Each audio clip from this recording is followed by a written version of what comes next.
Okay, let's unpack this. Imagine, if you will, getting something in the mail, not junk mail, but like a real treasure map, Mm, a guide to, solid business wisdom. That's exactly what we're getting into today. right. We're diving deep into the Markel Group's 1997 shareholder letter. Now, this isn't just some dusty old document. No, definitely not. It's a real window into how a company way back then thought about long-term value, disciplined investing, and building a unique culture. A really resilient one, too. Exactly. So our mission today, to pull out the most important bits, the key takeaways, the surprising facts from this letter. Basically, give you a shortcut to understanding some timeless financial ideas that honestly feel more important than ever. And what's so fascinating here, I think, is how these letters, especially from companies like Markel, they're not just reports. Right. They're often, well, master classes. Yeah. Strategy, philosophy, how to build something that lasts.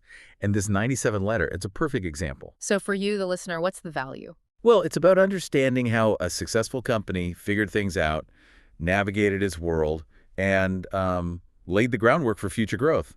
These lessons are absolutely relevant today, maybe even more so, because they often cut against the grain, Counterintuitive. Yeah, exactly. It's about seeing how real, enduring value gets built, not just reported quarter to quarter. Okay, so let's open up that letter. The scorecard for Markel, 1997. Was it just, a good year, bad year, something else? We called it an excellent year. Right. Excellent investment returns, too. Although they were pretty candid about disappointing new business right at the end, in December. That honesty is key, isn't it? Right from the start. It really is. And the numbers, well, they tell a pretty strong story. Their compounded book value per share. Which is basically the company's net worth per share. Yeah. A key measure for value investors. Exactly. That had grown a remarkable 26% since their IPO back in '86. And even more, 31% since the very beginning in '86. Impressive compounding. Definitely. Earned premiums grew 8% to $332.9 million.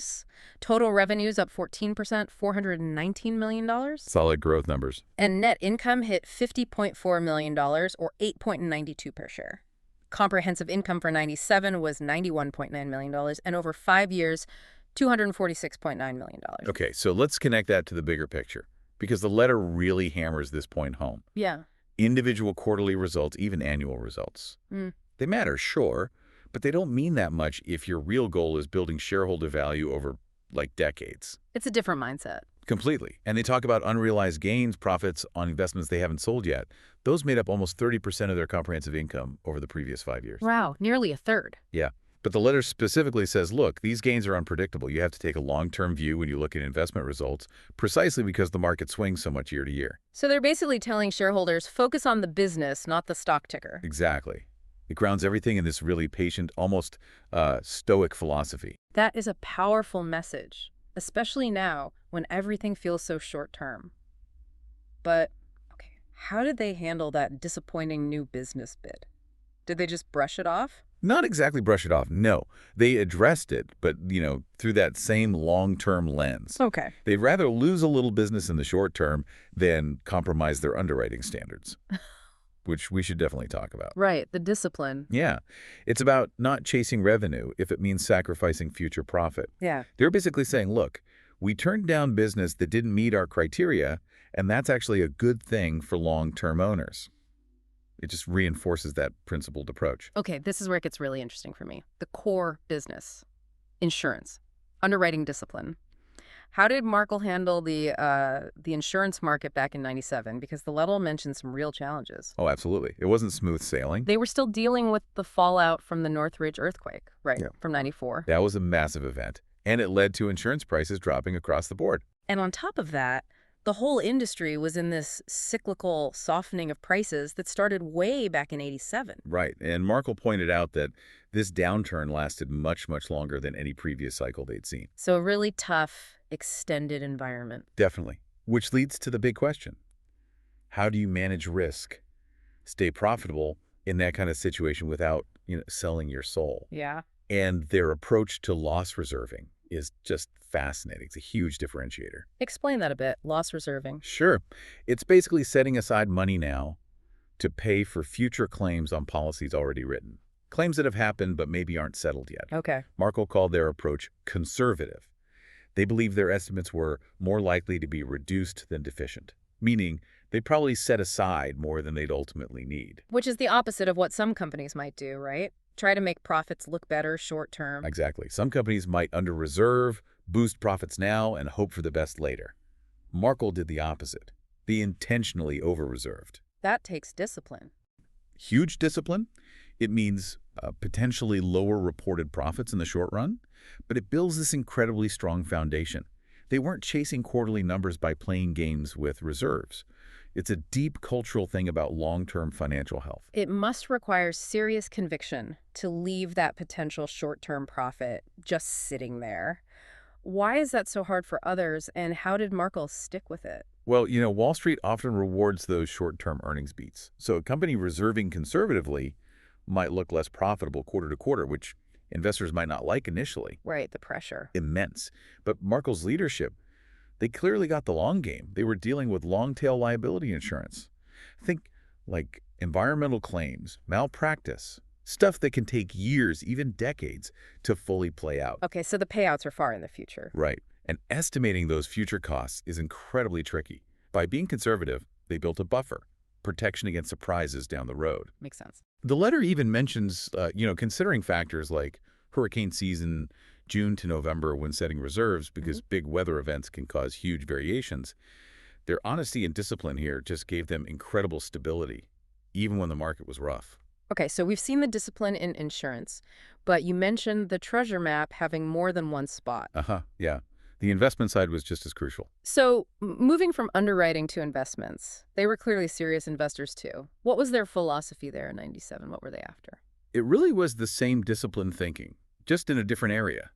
Growth in intrinsic value, the real underlying worth of the business, not just the stock price that was everything. And the stock price did well that year. Amazingly well. Yeah. Up 73% in 97.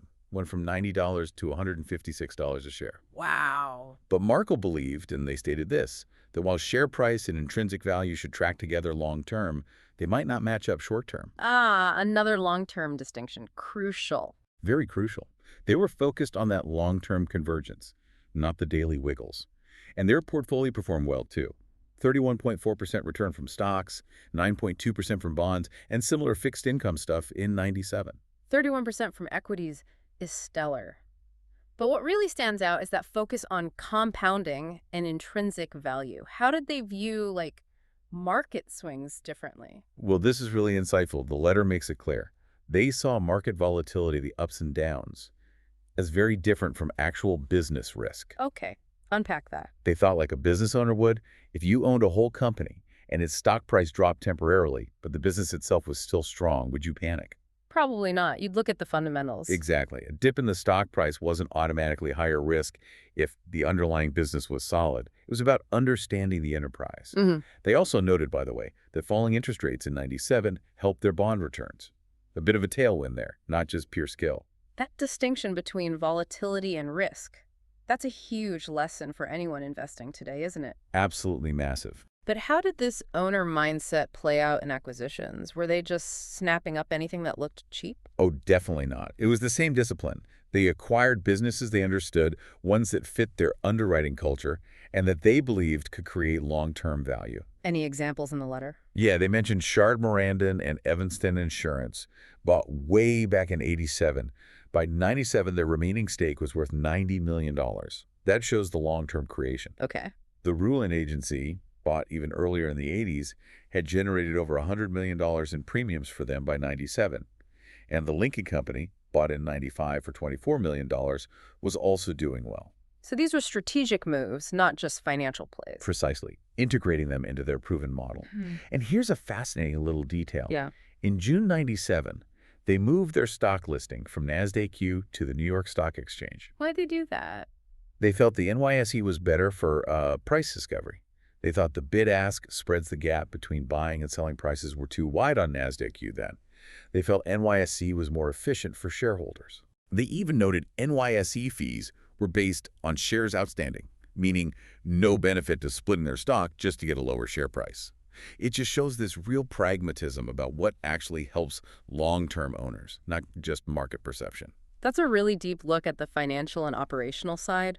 super disciplined. But, what about the people, the culture? What was the Markel style? Right, the human element, often the most important part, but the hardest to pin down.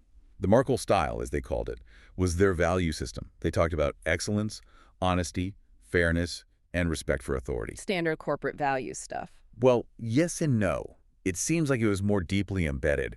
They explicitly linked it to their goal of building book value at a 20% annual rate. That wasn't just a number. It was like a shared mission. A unifying goal. Exactly. And it clearly resonated. Think about this.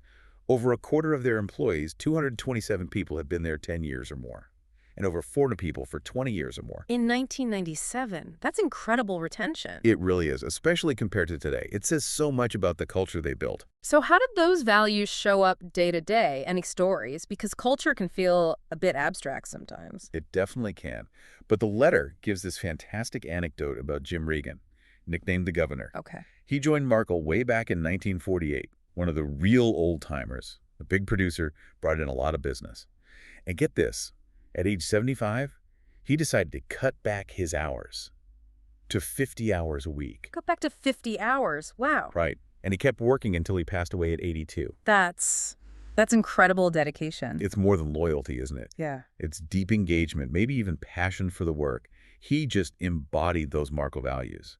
Dedication, excellence, that long-term commitment. It shows that management's job isn't just spreadsheets. Exactly. It's fostering a culture where people want to stay, want to contribute for decades, where hard work is valued, but maybe there's also enjoyment in building something together long-term. It's about creating meaning. What an amazing story. Makes you wonder if that kind of deep-rooted culture is even possible today with everything moving so fast. It's a fair question. But I think Markel, even then, would argue it's more vital than ever. Business mechanics change, sure, but human motivation, trust, those fundamentals don't. Their culture wasn't about fancy perks, it seems. It was about that shared mission, clear values, respect. You have to deliberately build and protect that. It doesn't just happen. Okay, so we've gone deep into this 1997 letter. Let's bring it all together. Yeah. What does this mean for you, the listener, right now? What are the timeless lessons we can actually use today? Well, connecting it all up, okay, I think the letter really pushes for this big mindset shift, moving away from being a market timer. Trying to guess the ups and downs? Right, and shifting towards thinking like a true business owner. Understanding the actual enterprise, its value, how it runs, its real potential, not just reacting to the stock price every day. So for an investor listening, what does that mean practically? It means asking yourself, if I own this whole company outright, would I be happy with its strategy, its management, its finances? For someone building a business, it means maybe applying these same ideas. Long-term focus, disciplined choices, building a strong culture, even if it means passing up some quick wins. And thinking about today's world, the constant news cycle, market noise, these Markel principles feel like an anchor, don't they? They really do. Markel's consistency, their conservative approach, their honesty about risks like the insurance cycle or those unpredictable investment gains, it's still such valuable guidance. They weren't afraid to admit when things were tough or disappointing. Exactly. Because their eyes were fixed on the multi-decade horizon, not the next 3 months. It's just a powerful reminder that patience, discipline, really understanding what you own or what you're building, that's paramount. Especially now, when maybe quick hits get prioritized over slow, steady compounding. It's about building a fortress, not just chasing a flash in the pan. What an incredible deep dive. A company that truly gets the long game. Markel's 1997 letter, it's not just history. It really feels like a blueprint for lasting value, doesn't it? It really does. So as you, our listener, reflect on all this, here's a final thought to chew on. In a world that seems totally obsessed with instant results, quarterly reports, the next big thing, could adopting that truly long-term business owner mindset like Markel had back in 97 be the single biggest competitive edge you could possibly develop today? Something to think about. Definitely. Thanks for joining us on this deep dive. Keep digging. Keep learning those timeless truths.